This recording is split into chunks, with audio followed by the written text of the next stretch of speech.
How did Jonathan initially save David's life from Saul?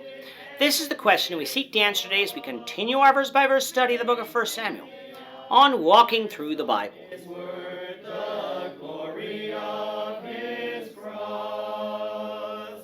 Today we're going to be discussing 1 Samuel chapter 19, verses 1 to 10, but before we do that, let's read the passage. If you have a Bible with you, turn to 1 Samuel chapter 19, verse 1, but if you don't have a Bible, don't worry, just follow along with us on the screen. The version that we'll be reading from is the New King James Version. So 1 Samuel chapter 19, beginning at verse 1.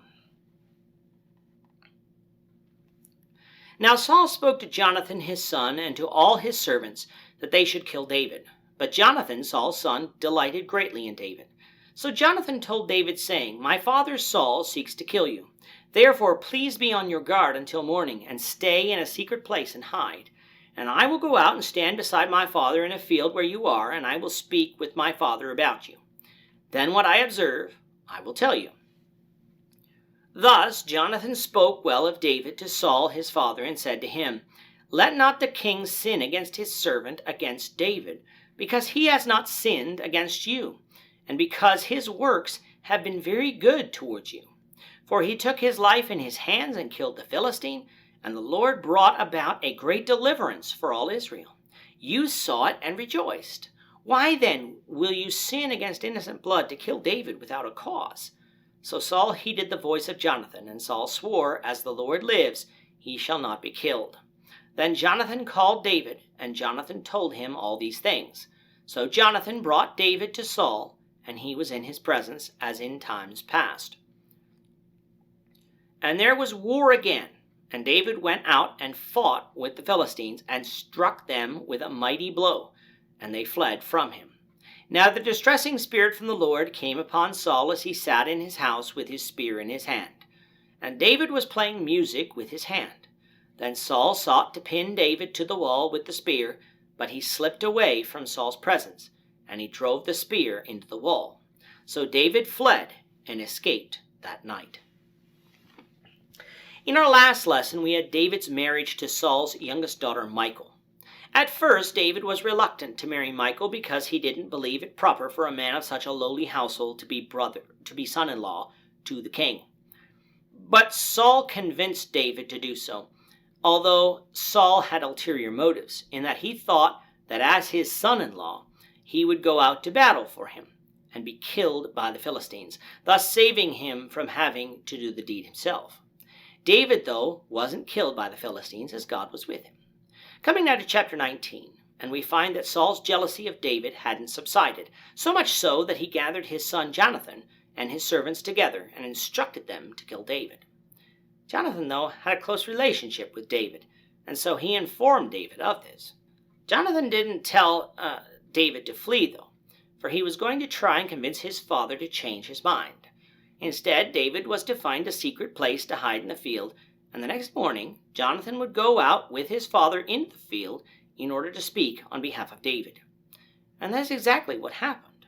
Jonathan spoke rightly of David before Saul. What evil had David done? What sin had David committed before Saul? Had David not risked his own life when he went out and slew Goliath? And didn't that victory bring a great deliverance for Israel? Why then would Saul go out and shed innocent blood?